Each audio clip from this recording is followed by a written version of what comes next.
Hola lectores, bienvenidos a mi Odisea Literaria, yo soy Estíbaliz y hoy vengo con el primer vídeo dentro de una nueva sección que me he decidido a hacer porque es algo que yo he estado buscando en YouTube y no he encontrado hasta que he decidido hacerlo yo, que es básicamente una sección en la que hablaremos de libros, sobre libros, librerías y bibliotecas. Yo, como buena bibliófila, adoro las historias en las que los personajes también adoran los libros o son escritores o trabajan en librerías o en bibliotecas, y ya os digo que durante muchos años he buscado periódicamente en YouTube pues libros ambientados en librerías o cosas similares y no he acabado de encontrar lo que buscaba. Evidentemente sí que he recabado información, pero un día surgió la idea de oye, ¿y por qué no lo hago yo? Así que aquí estamos hoy. La idea de esta sección es muy básica, muy sencilla. Como os digo, me apetece ir recopilando todos esos libros relacionados con el amor a los libros o libros que se ambienten en parte al menos en librerías y bibliotecas. También quiero comentaros que creo que incluiré libros que quizá a mí personalmente no me han gustado tanto, pero me gustaría que esta sección del canal fuera una lista bastante exhaustiva de ese tipo de libros, porque al fin y al cabo que no me hayan gustado a mí no significa que no puedan gustar a otras personas. Por lo tanto, quiero juntarlos y tener un rinconcito de internet donde estén todos. Antes de empezar, os agradeceré mucho que si vais viendo el vídeo y os está gustando, deis like, activéis la campanita, os suscribáis al canal y lo compartáis con alguien a quien creáis que le pueda gustar. Y además de eso, si tenéis algún libro favorito que hable sobre libros, librerías o bibliotecas o escritores o que esté mínimamente relacionado con la literatura y os apetece compartirlo abajo en comentarios, pues os lo agradeceré muchísimo. El primer libro del que yo personalmente vengo a hablaros hoy es La Biblioteca Prohibida de Dave Conis, que me parece que es un libro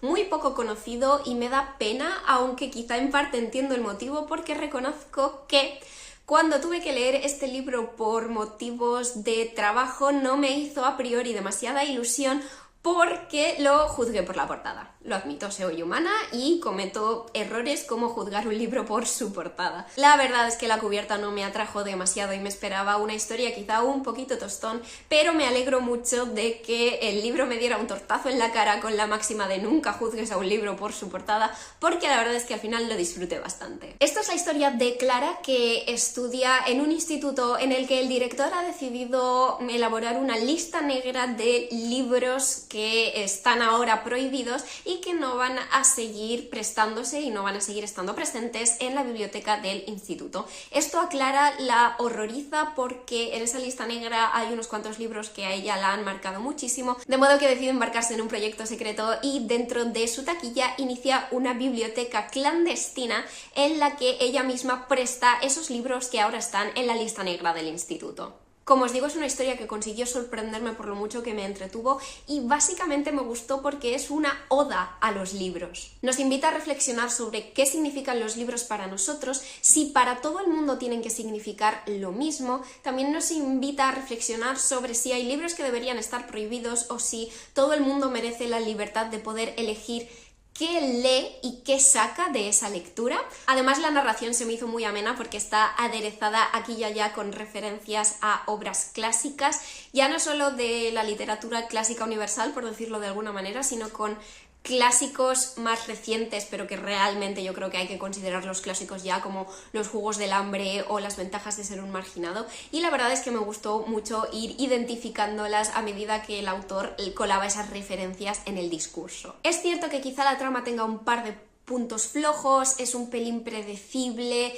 y sí que la resolución del conflicto es un poquito rápida y fácil, pero aún así me parece una obra, si no imprescindible, una obra que es muy buena idea leer, sobre todo para los amantes de los libros, porque nos invita a reflexionar sobre ellos de una manera un poco diferente, o bueno, por lo menos ese fue mi caso. Realmente había temas sobre los que yo no había reflexionado muy a fondo y este libro pues propició esas reflexiones. Seguimos con las historias juveniles con Bookish and the Beast de Ashley Poston, que para que la identifiquéis es la autora de El amor ha muerto. El amor ha muerto es una historia romántica adulta, pero en este caso, ya os digo, es una historia juvenil, retelling de La Bella y la Bestia, que forma parte de la trilogía Once Upon a Con. Por desgracia, este tercer libro no está traducido, el único que tradujeron y trajeron a España fue el primero, Guiquerella, lo cual es una pena porque la verdad es que son libros muy frikis y muy cookies. En esta historia tenemos a Rosie, una chica de instituto que trabaja ordenando y encargándose de la biblioteca privada de un coleccionista de novelas de Starfield, que es como la serie de ciencia ficción friki alrededor de la que giran los 3 libros de esta trilogía. Por cierto, este es el tercero, pero se pueden leer de manera independiente, por eso os lo estoy recomendando. Por otro lado tenemos a Vance, que es un joven actor que sale en la adaptación más reciente de Starfield, pero que se ha metido en ciertos líos mediáticos y hasta que la cosa se calme lo mandan al pequeño pueblecito en el que vive Rosie y se aloja en la casa del propietario de esa biblioteca que Rosie trabaja organizando. El caso es que ellos no se llevan nada bien y durante una de sus discusiones un libro muy raro y muy difícil de encontrar acaba destrozado. Si habéis leído los 2 anteriores o quizá el primero, la verdad es que este es el más diferente de la trilogía porque no se ambienta en la Comic Con, sino que se ambienta en un pueblecito pequeño y en una casa con una biblioteca muy bien surtida, pero al estilo de los libros anteriores también es una historia adorablemente friki, tierna, inclusiva y una oda a los amantes de los libros, o quizás sería mejor decir que es una oda a los amantes de las historias, sea cual sea el formato en el que se consumen. Es cierto que al desarrollo quizá le falta un pelín de trabajo, sobre todo de cara al final, y definitivamente es una historia muy juvenil, pero a mí me salvó de un parón lector y ya os digo que es súper tierna y adorable, así que quería recomendárosla. La siguiente historia de la que vengo a hablaros es Last Chance Books de Kelsey Rothke, que es la historia de una joven que trabaja en la librería de su familia, es una librería pequeña de barrio, y resulta que abren enfrente una sucursal de una gran cadena de librerías que evidentemente les está robando el negocio. De modo que nuestra prota empieza, digamos, una guerra abierta contra esta cadena de librerías por la supervivencia de su pequeña librería familiar. Es una historia que reconozco que no fue por los derroteros que yo esperaba, pero muy mal tiene que ir la cosa para que un libro sobre librerías y amantes de los libros no me guste. Creo que uno de los principales fallos para mí fue la protagonista, porque es demasiado intensita, pero esto es una historia juvenil, de modo que en cierta manera encaja. Lo que pasa que, como yo os he dicho últimamente en algunos de mis vídeos más recientes, creo que empiezo a estar muy desconectada y a no soportar demasiado ciertas actitudes muy juveniles, pero si eso es lo que buscáis, si a vosotros no os ponen de los nervios, pues evidentemente adelante. Pero sí que es verdad que, como os digo, es una chica bastante intensita y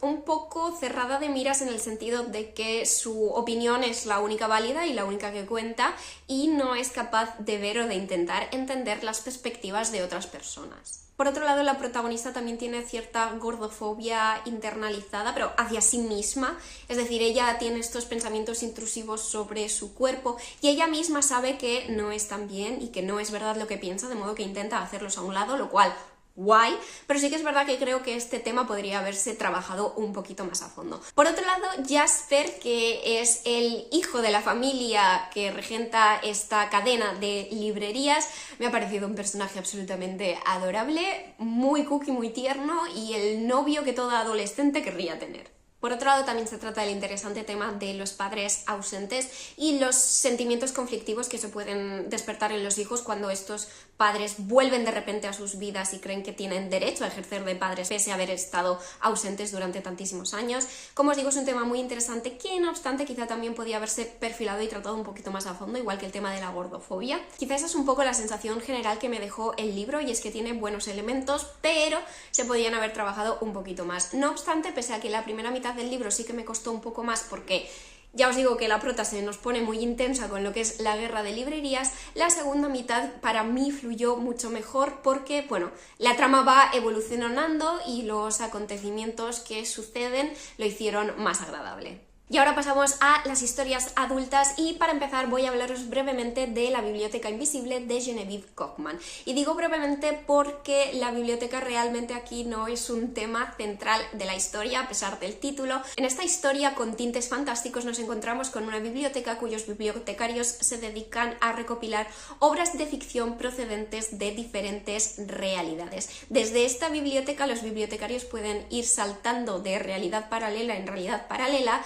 y hacer acopio de todas esas obras interesantes. A nuestra protagonista, Irene, y a su ayudante Kai los mandan a un Londres de corte steampunk a recuperar un libro muy concreto, pero cuando llegan allí descubren que ese libro en cuestión ya ha sido robado. Como os digo, la biblioteca sí que es cierto que es un elemento que se menciona de manera constante, porque al fin y al cabo Irene es bibliotecaria y toda su misión gira alrededor de devolver ese libro a la biblioteca, pero lo que es la biblioteca en sí no aparece mucho, aparece un poco al principio. Y también tengo que comentaros que este es el inicio de una saga, no sé de cuántos libros, creo que puede que por lo menos 7, y de momento solo se han traducido los 3 primeros y ya hace un tiempecito que se tradujo el tercero y no tenemos noticias del cuarto. Os lo advierto por si no queréis meteros en sagas nuevas. Y debo decir que yo entré en este libro con demasiado hype, había gente a la que le había flipado muchísimo y a mí, por desgracia, no me flipó tantísimo, pero sí que es verdad que una vez que rebajé mis expectativas, el segundo pude disfrutarlo muchísimo más porque no iba con esa idea de que me iba a turbo flipar. Y nada, la verdad es que el toque de misterio alrededor de la biblioteca y ese toque de fantasía, hay algunas criaturas mágicas por aquí y para allá, hacen que sea un mundo bastante interesante que, ya os digo, tiene potencial, en mi opinión, para mejorar en futuras entregas, aunque a ver si nos siguen trayendo la saga. A continuación vamos a hablar de La biblioteca de la medianoche de Matt Haig, que es un libro, la verdad, que muy famoso ya, pero me vais a permitir que os lea la sinopsis. Sinceramente llevo horas grabando y ya tengo el cerebro un poquito licuado. Pero es que además me parece que la manera de describir la biblioteca aquí detrás pues es mucho mejor de la que yo os voy a poder explicar. Dice, entre la vida y la muerte hay una biblioteca, y los estantes de esa biblioteca son infinitos. Cada libro da la oportunidad de probar otra vida que podrías haber vivido y de comprobar cómo habrían cambiado las cosas si hubieras tomado otras decisiones. ¿Habrías hecho algo de manera diferente si hubieras podido? Y básicamente esta es la historia de Nora, que acaba en una situación, digamos, un poquito entre la vida y la muerte, y aparece en la biblioteca de la medianoche, y con la ayuda de una vieja amiga tendrá la opción de esquivar todo aquello que se arrepiente de haber hecho o no haber hecho en pos de la vida perfecta. Pero las cosas no siempre serán como imaginó que serían, y pronto sus decisiones la enfrentarán a ella y a la biblioteca a un peligro extremo. Nora deberá responder una última pregunta antes de que el tiempo se agote: ¿cuál es la mejor manera de vivir? Este es un libro que, como ya he comentado, es muy famoso y básicamente a mí me da la sensación de que hay como dos tendencias. Está la gente que lo adora y es uno de sus libros favoritos de la vida, y está la gente que lo considera poco más que un libro de autoayuda. Y sinceramente yo no lo he adorado absolutamente, pero tampoco estoy de acuerdo con la segunda premisa. Sí, por la trama que ha elegido el autor, evidentemente esta es una historia que tiene la intención de hacer reflexionar al lector, reflexionar sobre la vida, reflexionar sobre aquellas cosas de las que nos arrepentimos, tanto de las cosas que hemos hecho y por eso nos arrepentimos, como de las cosas que nos arrepentimos de no haber hecho. Por lo tanto, es una historia sobre las decisiones que tomamos y dejamos de tomar, pero no me parece que esté hecha con la intención de dar una lección moral o que intente imponerle al lector una manera de ver la vida o decirte cómo tienes que actuar ni nada. Yo creo que la intención del libro es hacerte reflexionar, que al fin y al cabo es lo que pretenden muchas otras historias. Sí que es cierto que no es un libro para alguien que simplemente quiera una historia con la que olvidarse del mundo, no creo que eso vaya a ser lo que la gente encuentre aquí, sino que es un libro que te va a hacer pensar sobre tu vida, sobre las decisiones que vamos tomando a lo largo del camino, pero me parece que tiene un mensaje final positivo, no positivo en el sentido de positividad tóxica, Mr. Wonderful, de nunca te arrepientas de vivir tu vida, sino que estoy de acuerdo con el mensaje final y que me parece realista. A continuación vamos con The Diary of a Bookseller de Sean Bethel. Mi ejemplar está en inglés, pero sé que lo han traducido al español con el título Diario de un librero y al catalán con el título Diari d'un llibreter.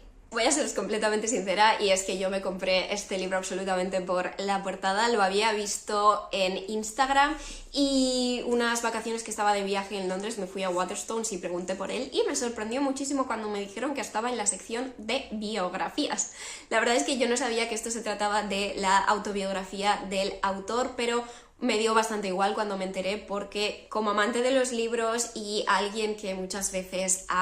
hemos soñado con abrir una librería, ¿no? Trabajar todo el día con libros, pues la verdad es que la perspectiva de una persona real que realmente estaba viviendo ese tipo de vida me interesaba mucho. Pero sí que debo reconocer que el libro me decepcionó un pelín, porque para empezar creo que se recrea demasiado en cosas que no tienen nada que ver, como por ejemplo en la descripción de la flora y la fauna que rodean la librería de este señor. Pero bueno, aparte de esas descripciones que a mí no me interesaban, sí que es verdad que cuenta anécdotas de la librería con los clientes, que la verdad es que, o sea, hay algunos clientes de algunas personas que no deberían salir de su casa jamás. Y bueno, nos cuenta un poco el día a día de la librería, pero confieso que fue un libro que no consiguió llegar a engancharme. Está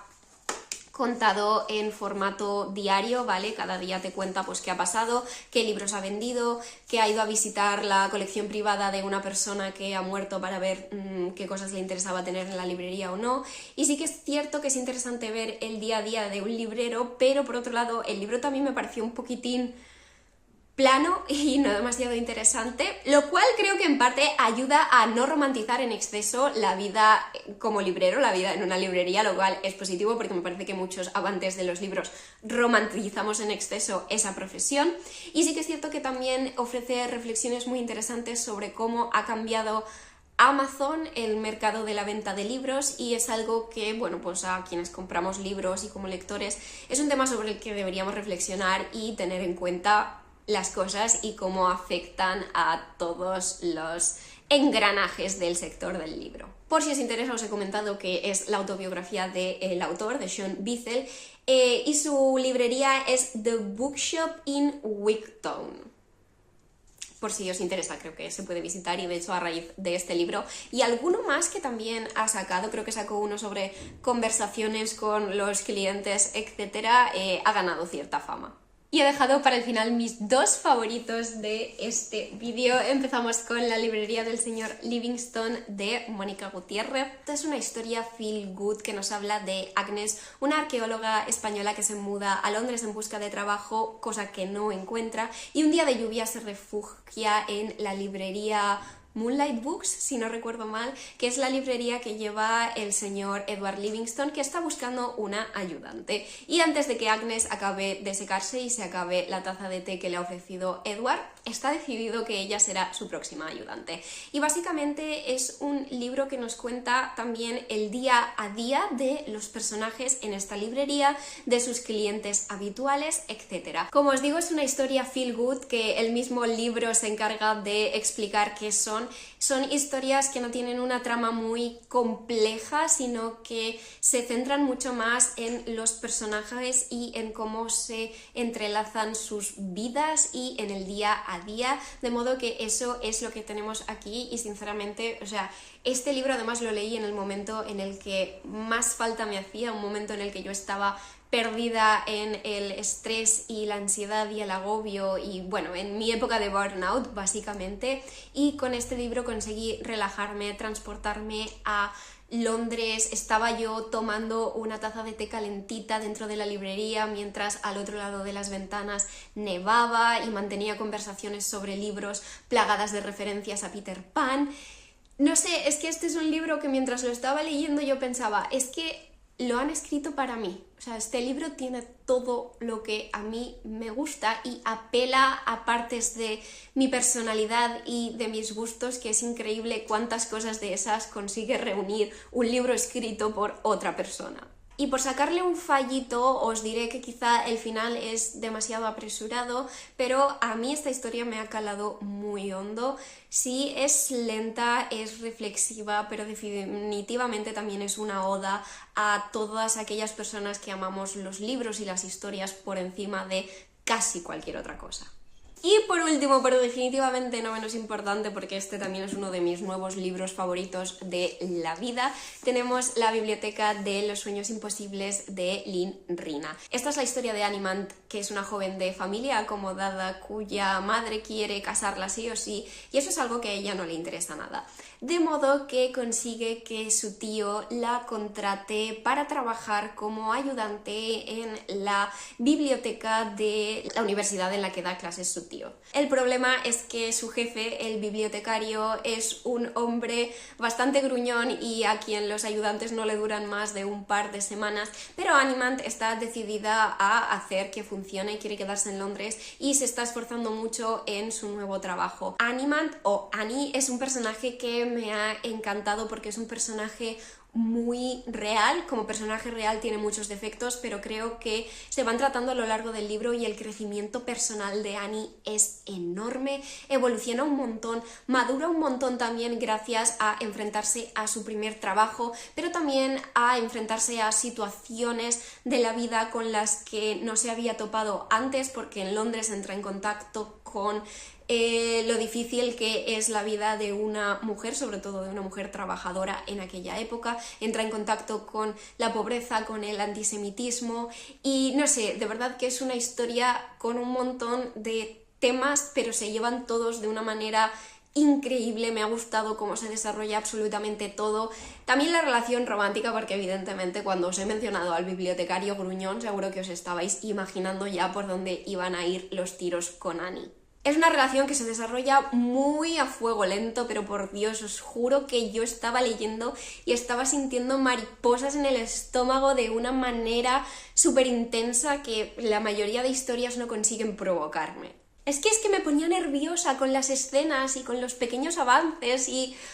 no sé, estoy totalmente enamorada de esta historia, la verdad es que tengo muchísimas ganas de releerla. Además, acorde con el tema de este vídeo, también me fascinó aprender cómo funcionaba una biblioteca del siglo XIX, el sistema de clasificación y de préstamos, algunos inventos que facilitaban el trabajo y en fin, que sinceramente adoro este libro con todo mi corazón y os lo recomiendo muchísimo. Y hasta aquí el vídeo de hoy. Contadme qué os han parecido todas estas recomendaciones, todas estas historias. Ya os digo, recomendadme más abajo en comentarios. Es cierto que ya tengo hecha una mini lista de lo que será el segundo vídeo de esta sección, porque he leído algún libro más sobre librerías y tal, pero al final no lo he incluido en este porque me parece que ya bastante largo va a quedar. Ya tenía suficientes para esta primera ronda, pero tengo muchas ganas de ponerme con la segunda. Y nada, espero que hayáis disfrutado del vídeo. Si es así, os recuerdo todas esas cosas que os he mencionado al principio del vídeo con las que me ayudáis muchísimo, pero yo por hoy lo dejo aquí, así que nos vemos en el próximo.